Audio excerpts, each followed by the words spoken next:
नमस्कार, स्वागत है आपका। आप देख रहे हैं हमारी खास पेशकश हर तस्वीर में कहानी है। महिला दिवस पर विधायक अंबा प्रसाद महिला शक्ति की प्रतीक बनी दिखी। घोड़े पर सवार होकर जब वो रांची की सड़कों पर निकली तो हर किसी की निगाहें उन पर टिक गईं।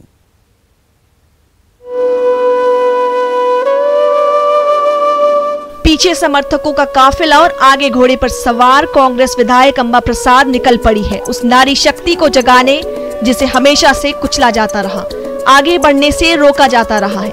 उसी महिला शक्ति को उसकी असली शक्ति का एहसास दिलाने के लिए रांची की सड़कों पर घुड़सवारी कर रही विधायक अंबा प्रसाद का संदेश साफ है कि महिलाएं अपने सपनों के लिए संघर्ष करती रहे और उसे हर हाल में पूरा करके ही दम ले। मुझे लगता है कि हर महिला के लाइफ में ऐसी एक समय आई होगी जहाँ पे वो अपने सपनों को मारकर और किसी ना किसी के लिए सैक्रिफाइस की है, चाहे वो अपने परिवार के लिए, बच्चों के लिए या अपने भाई के लिए, पिता के लिए। लेकिन मैं यही संदेश देना चाहूँगी कि अगर कोई सपना है उसको आप दफन ना करें, वो सपने को आप जिए। दिल्ली में कॉलेज की पढ़ाई लिखाई से समय मिलते ही अंबा प्रसाद अक्सर घुड़सवारी करने पोलो ग्राउंड पहुंच जाया करती थी। वहीं उनकी मुलाकात अर्जुन पुरस्कार विजेता कर्नल रवि राठौड़ से हुई, जिनसे वो अक्सर घुड़सवारी के गुण सीखा करती थी।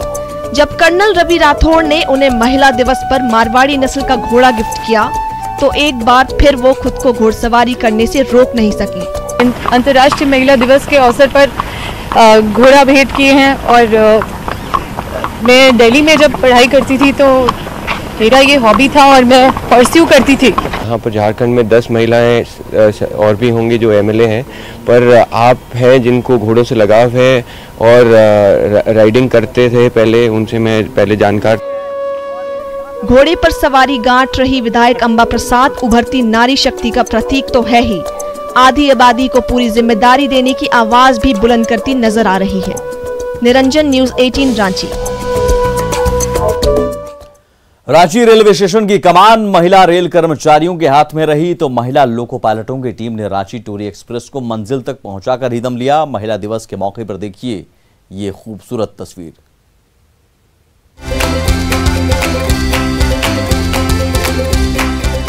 इंजन की कमान संभाल रही महिला लोको पायलट के लीवर खींचते ही रेल यात्रियों से भरी रांची टोरी एक्सप्रेस हॉर्न बजाते हुए रांची रेलवे स्टेशन से अपनी मंजिल की ओर रवाना हो गई।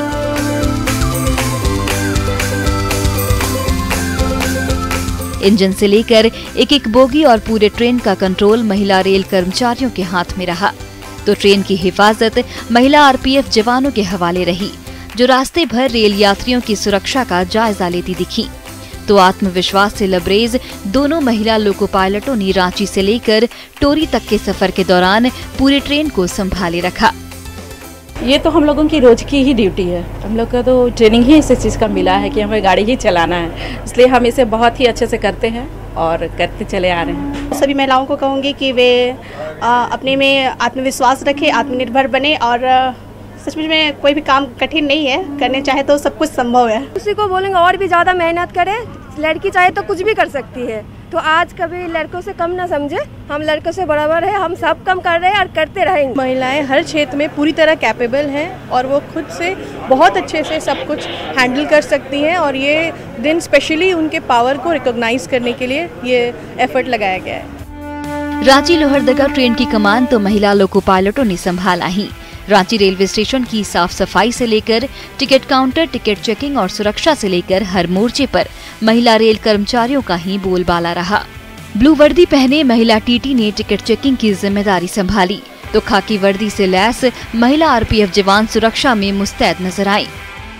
इसमें हमारा loco pilot, assistant loco pilot, guard, RPF के सभी महिलाएं हैं और रांची जो स्टेशन है इसका भी संचालन आज पूर्ण रूप में महिलाओं द्वारा किया जा रहा है। रांची से टोरी ट्रेन को कम्प्लीटली महिलाएं आज मैन कर रही हैं, उसमें loco pilot, TT, RPF, guard तमाम महिला हैं। साथ ही रांची स्टेशन जो कि एक पूरे झारखंड का एक अग्रणी स्टेशन और स्टेट कैपिटल को रिप्रेजेंट करता है, आज के डेट में सारी महिला कर्मचारी यहाँ लगाया गया, चाहे वो स्टेशन मास्टर हो, बुकिंग ऑफिस हो, इंक्वायरी ऑफिस हो, आरपीएफ पोस्ट हो। सचमुच महिला शक्ति का कोई जवाब नहीं है। ट्रेन संचालन से लेकर रेलवे स्टेशन और हर मोर्चे की जिम्मेदारी बखूबी संभालकर इन महिला कर्मचारियों ने दिखा दिया कि हम किसी से कम नहीं। निरंजन, न्यूज़ 18 रांची।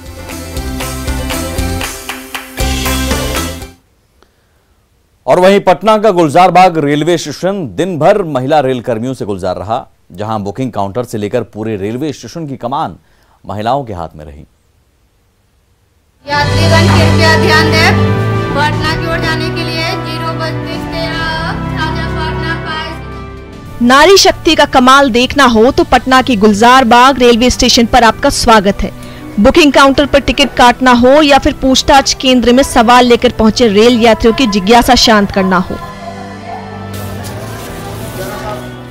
साफ सफाई की जिम्मेदारी हो या फिर सुरक्षा का मोर्चा हो, स्टेशन मास्टर जैसी महत्वपूर्ण कुर्सी पर बैठी महिला रेल कर्मी ने अपनी जिम्मेदारी बखूबी निभाकर दिखा दिया कि महिला शक्ति किसी से कम नहीं है। महिलाएं सम्मान के योग्य है। घर संभालने से लेकर एक जिस प्रकार मैं यहाँ स्टेशन संभाल रही हूँ, तो स्टेशन संभालने का कार्य हो या फिर किसी भी प्रकार का कार्य हो, महिलाएं बखूबी कर रही हैं, तो उनको थोड़ा सपोर्ट मिले और वो आगे बढ़ेंगी। बिल्कुल सर, महिलाएं जगत जननी हैं, वो सभी का सपोर्ट करे, वो हर जगह हर काम में आगे है और हर चीज संभाल सकती है, सिर्फ आज ही नहीं और हर क्षेत्र में आगे है वो। स्टेशन मास्टर बनी महिला रेलकर्मी सोनम कुमारी ने पूरे स्टेशन की बागडोर संभाली है, तो रानी देवी ने बुकिंग काउंटर पर रेल यात्रियों को मंजिल का टिकट थमाया।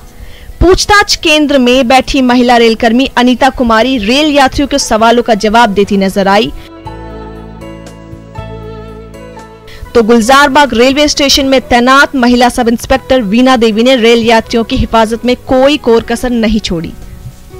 हम लोग अपनी ड्यूटी के प्रति तत्पर हैं और जो भी आदेश मिलता है, जो भी वर्क होता है, वो अपना कर रहे हैं, भली भांति उसका निर्वहन कर रहे हैं। बहुत अच्छा काम कर रही है, सारे सेफ्टी जो सुरक्षाओं के नियमों का पालन करते हुए वो काम कर रही है। उन्हें अच्छा नॉलेज भी है और उनके काम से हम काफ़ी खुश भी हैं। और गुलजार बाग रेलवे स्टेशन महिला रेल कर्मियों से गुलजार तो हो ही गया, साथ ही महिला कर्मचारियों के रूप में रेलवे को ऐसी संजीवनी मिल गई जिसकी बदौलत ट्रेनों की रफ्तार बेरोक टोक जारी रहेगी।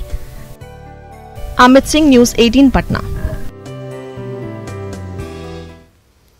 दानापुर की महिला बैंड की धुन बिहार की गली गली में गूंज रही है, चाहे घरेलू समारोह हो या फिर शादी ब्याह। सरगम महिला बैंड की धुन आज बिहार के हर महफिल की शान बन गई है।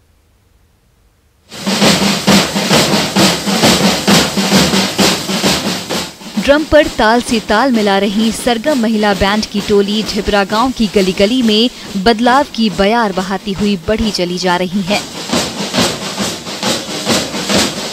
कल तक खेत में दिहाड़ी पर खटने के बावजूद इनके लिए 2 वक्त की रोटी का जुगाड़ करना मुश्किल होता था, लेकिन जब सामाजिक कार्यकर्ता सुधा वर्गीस ने इनकी मुलाकात पटना की बैंड मास्टर गुंजन से कराई, तो इनका डर खत्म हुआ। 1.5 साल की कड़ी मेहनत से बैंड पार्टी के एक साज पर महारत हासिल की और फिर शुरू हुआ बिहार के पहले महिला बैंड सरगम का सफर। इनको सोचना नहीं है कि अभी खेत में कोई काम नहीं है तो क्या करें। इन लोगों को खेत जाने का फुर्सत नहीं मिलता है। ये लोग हमेशा कहीं न कहीं बजाते हैं।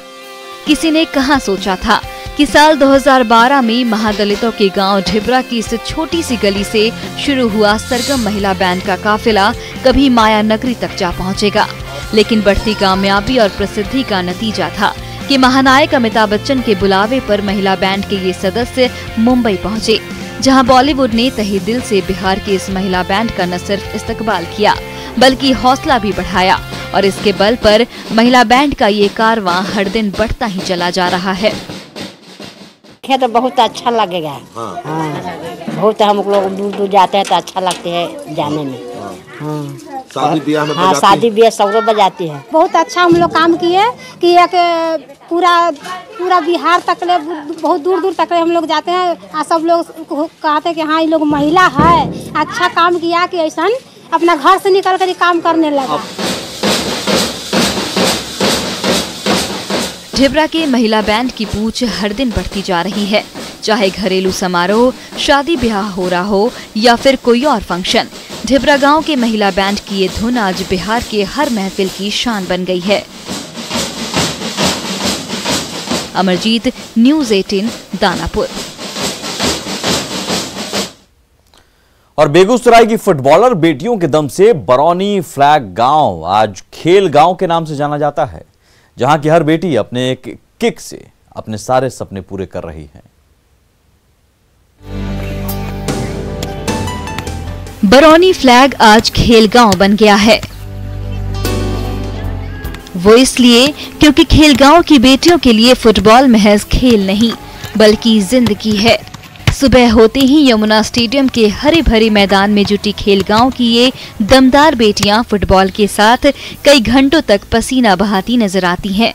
यही जुनून खेलगांव की जाबाज बेटियों के कदम राज्य से लेकर राष्ट्रीय स्तर की फुटबॉल प्रतियोगिताओं की ओर ले गया, जहां इन बेटियों ने दनादन गोल दागकर मेडल्स और खिताब की झड़ी लगा दी। खेलगांव के नाम से प्रसिद्ध है ये। हाँ, लड़कियों को बोझ समझा जाता है, लेकिन हम लोग के गांव का नाम लड़कियों के वजह से ही रोशन हुआ है। खेल अभी खेल चुके हैं और चाहते हैं कि अपने देश की ओर से स्वर्ण पदक जीते और अपने देश का और अपने खेलगांव बरौनी का नाम रोशन करें। 30 साल पहले जब खेलगांव की बेटियों ने पहली बार फुटबॉल को किक मारी थी, तो सबसे पहले परिवार और समाज ने बेटियों के पांव में बेड़ियां डालने की कोशिश की।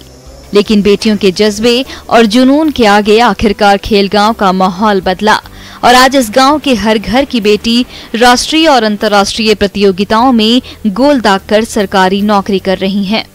सर, ये 50 बच्चियां आज के डेट में यहाँ से निकली हैं खेल के माध्यम से, जिसमें कुछ देश का प्रतिनिधित्व किया, कुछ अपने राज्य का प्रतिनिधित्व। उनकी प्रतिभा का ही यह फल है कि आज वो बच्चियां न सिर्फ खेल की विधा में अपना महत्वपूर्ण योगदान किया है, बल्कि अलग अलग सेक्टर्स में जॉब कर रही हैं, सरकारी सेवाएं।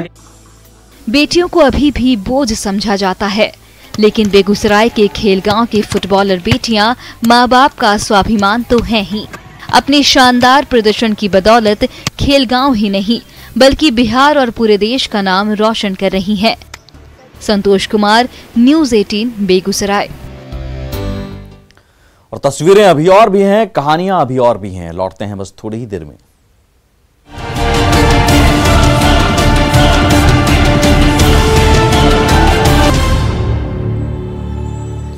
मधुबनी पेंटिंग की रंग बिरंगी तस्वीरें बिहार और देश ही नहीं 7 समंदर पार भी बेहद पसंद की जा रही हैं। तो मधुबनी कलाकारों ने पेंटिंग से लेकर कारोबार में नया मकाम हासिल किया है।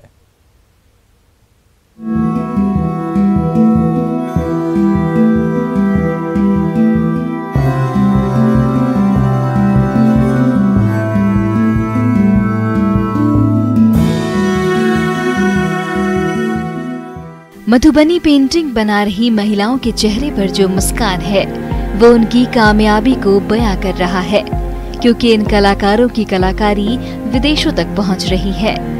मुजफ्फरपुर के मॉलश्री और स्विट्जरलैंड की संस्था कैटरफ्लाई ने मिलकर एक लाइव वर्कशॉप का आयोजन किया, जिसमें मुजफ्फरपुर में कलाकार पेंटिंग बना रहे थे और लंदन, स्विट्जरलैंड और अमेरिका में इसका लाइव हो रहा था।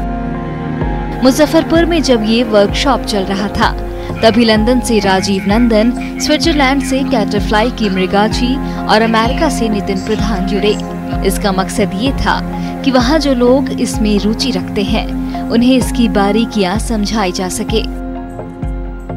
पूरे भारत में वो बिहार से लेके उड़ीसा से लेके राजस्थान से लेके केरला से लेके हम सब आर्टिस्ट के साथ काम करते हैं।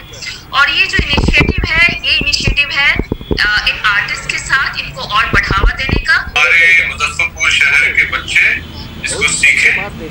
और हमारे यहाँ शादियाँ बहुत होती है, तो जो तस्वीरें जाती हैं उसके पीछे हमारे आर्ट और कल्चर का रिफ्लेक्शन, तो ये हमारा उद्देश्य है। कोरोना काल में मिथिला मास्क बनाकर देश भर में चर्चित हुए रेमंत भी इन दिनों मुजफ्फरपुर में हैं। साथ में उनकी टीम के कई कलाकार भी हैं जो प्रकृति और संस्कृति के रंगों को दीवार पर उकेर रहे हैं। इस वर्कशॉप में उद्योग मंत्री शहनवाज हुसैन भी आए और उन्होंने कलाकारों की कलाकारी की जमकर तारीफ की। मंत्री साहब इतने प्रभावित हुए कि खुद ही अपने हाथों में कूची थाम लिया। रामायण स्टोरी से लेके कृष्ण लीला और साथ ही जो नेचुरल है, जो हमारा नेचर से रिलेटेड है, क्योंकि आज के टाइम में सबसे ज़रूरी है लोगों को नेचर के साथ दोस्ती यारी करना। बहुत प्रोत्साहन दिया है। सिविल एविएशन में भी हर एयरपोर्ट पे मधुबनी पेंटिंग लगा दी थी। अब यहाँ कलाकारों को जितनी मदद हो सकती है करेंगे उनका हौसला बढ़ाने आए। शहनवाज हुसैन ने मधुबनी पेंटिंग बनाने वाले कलाकारों को हर संभव मदद करने का भरोसा दिया। उम्मीद है सरकार और संस्था के सहयोग से मधुबनी पेंटिंग की पहचान एक नई ऊंचाई हासिल करेगी। मुजफ्फरपुर से न्यूज़ 18 के लिए सुधीर कुमार की रिपोर्ट। और इसी के साथ इस खास पेशकश में बस इतना ही। आगे भी खबरों का सिलसिला लगातार जारी है। नमस्कार।